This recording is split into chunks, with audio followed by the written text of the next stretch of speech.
Hi, I'm Carla Daws, member of the Stewardship Committee this year, and I'm very, very honored to have the opportunity to talk to you a little bit about my story with St. Stephen's and why St. Stephen's is so important to me, and that importance continues to grow each year. I started here about 11 years ago, quite by accident, which is the way most of my best decisions have been made in my life. I got in the car to go to my church that was in the center of town that I've been going to for 10 years. And all of a sudden, before I knew it, my car had turned this way and driven out here. And my life was in that turmoil. I mean, everything was changing. I was having trouble with my job. My boss turned against me. My career was coming crashing down. And I just figured, well, since everything else was in an uproar, I may as well change churches on top of everything else. And I'll never forget the 3 J's, the Joe, Judy, and Judy. Joe Burke, Judy Holmes, Judy Seabury, who immediately, when I walked in, not knowing anything about anything, made me feel at home. I was immediately welcomed here, and after that day, I never considered going anywhere else. I didn't know anything about Episcopalians. I had been a few other things. Episcopalian was not one of them, so I went to confirmation classes, and I got to learn a lot with Jennifer and Father Patrick. So the confirmation was an important thing to me. So I felt like more of an Episcopalian. What's really important, I've found, is not just coming to St. Stephen's, but working at St. Stephen's and doing stuff, getting involved. And I'll never forget, I was trying to figure out what I wanted to do, and I went to Jennifer and Patrick, and I said, I'm thinking about either being a lamb or being in the choir, to which they both simultaneously said, well, you can do both. And so I did. After that, I also sang in the halftime band.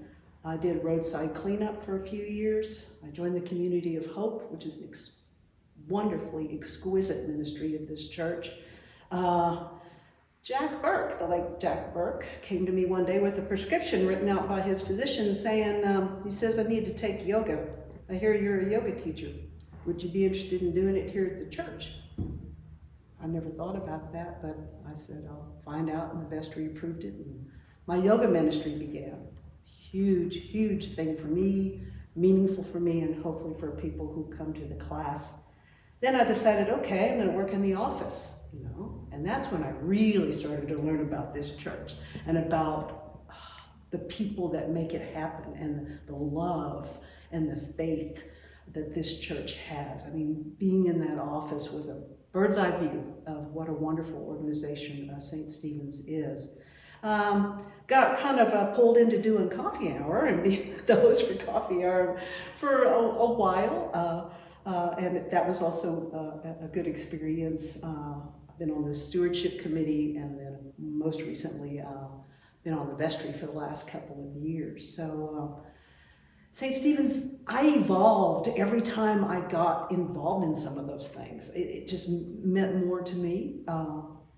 And then 2019 happened. On March 26, 2019, my husband of 43 years died very unexpectedly and very suddenly in his sleep while he was on a fishing trip. And yeah, that was not anything I ever anticipated. He had been in bad health off and on, but always came back. So after I called the family, I called Janetta because I told her I couldn't come to work the next day because my husband was dead. Well, I immediately got contacted back by her, by Sandy, and then it just started.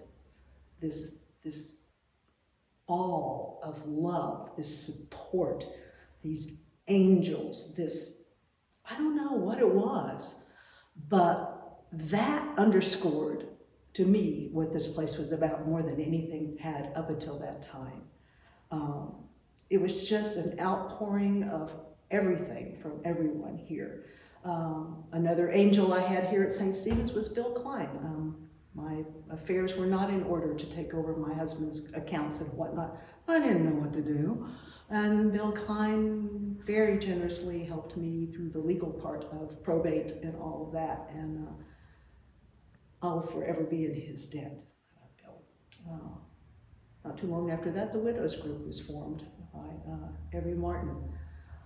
The Widows Group seems to be a growing club here at St. Stephen's, and the nurturance I got from that was phenomenal, just phenomenal. And then as if 2019 wasn't bad enough, then we had 2020, good old COVID. So on March 16th, I lost all my jobs. I lost the contacts of 150 people a week on a regular basis. I went from 150 people a week to 0, plus no money, no extra money. Good old angel Father Phil, here he comes. Hey, let's just keep that ministry, that yoga ministry going. And really it was because he was in love with his camera and he just really wanted to film people with it. So I said, sure. And so the ministry kept on, and that 2-hour session with Father Phil every other week was my church service. It bailed me out of my loneliness. It bailed me out of so much. After that, the Community of Hope was asked to call people during COVID. And I thought, oh man, I'm not gonna like this. I loved it. People were so happy to hear from me, so thankful that the church was thinking of them. It's a wonderful, wonderful ministry, and it proved itself again to be absolutely a phenomenal way to get to know people in this church. And then I met Father Kevin, and we're in good hands, folks. We talked, and at the end I said, I've been kicking around this idea of maybe bringing the yoga ministry back live, maybe outside. He says, done. I said, what? He said, done. I said, well, don't I have to ask permission? He said, no. I said, just do it. Be careful, keep in space, keep it healthy, and go for it. So we are in very good hands. We are in very good hands right now.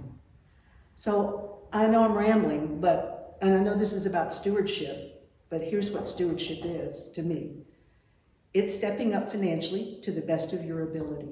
I'm going to, as I did last time, even though my income is less, because I've realized more than ever what this place means to me. Or you could also step into action. Let's say you just don't have the money, okay? We get it. Do something, get involved, volunteer, join one of the groups, be on one of the committees, whatever it is. Your gifts of your time are just as important as your gifts of your money. Or you could do what Jennifer and Father Patrick told me. You can do both. Thank you.